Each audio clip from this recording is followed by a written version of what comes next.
Welcome to Teaching Math to English Language Learners. That's right, teaching math to English language learners.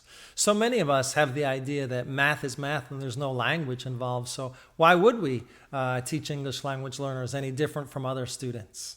If you're here, you know that's not true. So this is the first of 5 videos, so you can learn the latest strategies and mindsets. Let's get started.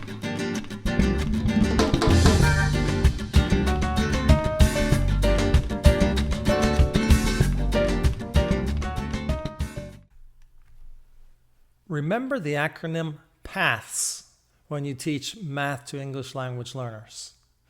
This video is about positioning our students.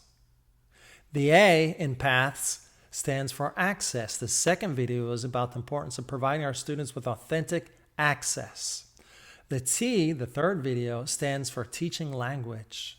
The H stands for John Hattie's work or other research-based strategies. And the S stands for struggle. So those are the 5 videos we'll be talking about. The first video today is about positioning. How can we position our students to be successful? Well, first of all, let's consider what it might be like for our English language learners to learn content in a second language.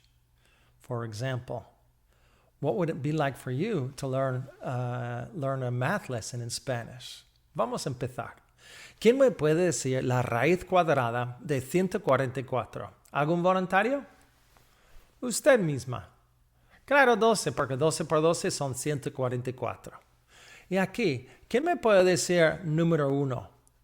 ¿Cuál es la respuesta de número 1? Bueno, si no sabe número 1, puede saltar a número 2 o 3. ¿Y número 4? ¿Qué está pasando ahí? How did you feel? And more importantly, how could I have taught you better? I'm a professor, and with my students, I often do a lesson for about 20 minutes. But the difference there is students have to take my course and you don't. And so I kept it short so no one would leave.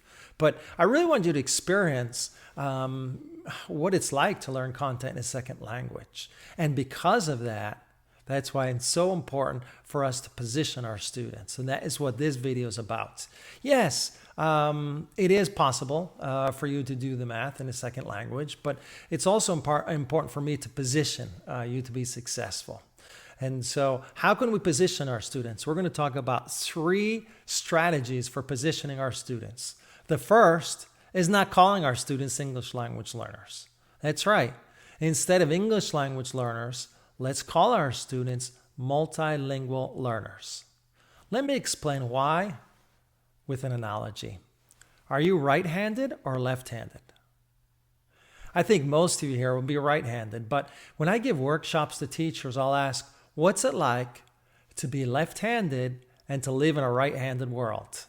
And I'll get answers like, Jim, it's just a little thing like those spiral notebooks. Those spiral notebooks are so hard for me to write in because I'm left-handed. Or I have to be careful where I sit because I don't want to bump elbows with the person next to me. And so if we're right-handed, we never have that thought, but the left-handers do. So let's do a little exercise so we can empathize with our left-handers and also English language learners. Let's draw a picture in the air of a house. That's right. Everyone, draw a picture in the air of a house. I'm watching you, but we're going to use our left hand. A roof, and a door, and some windows. What was that like? Well, it was probably low risk, or maybe it wasn't too bad. But what if we upped the stakes? What if I said from now on you have to use your left hand? How would you feel then?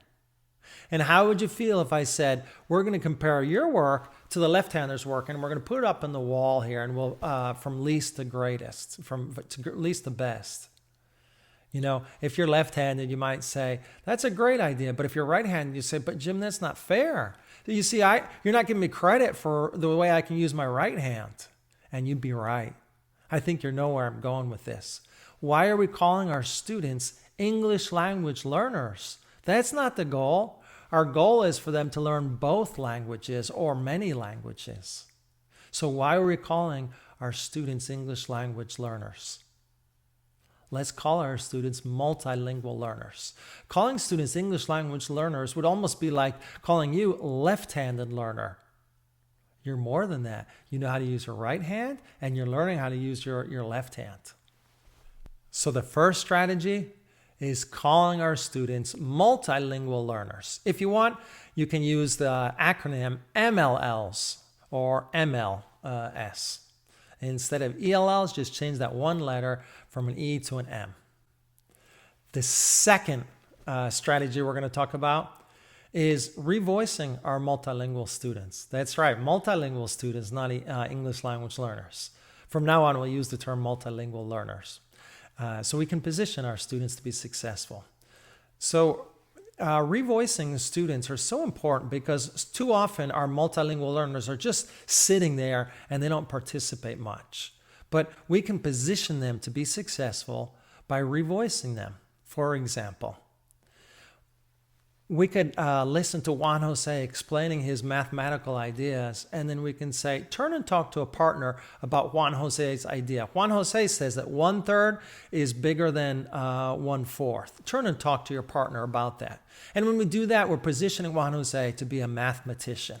And so it's just a little thing. It's just a little strategy, but that way we're positioning Juan Jose to be a successful mathematician.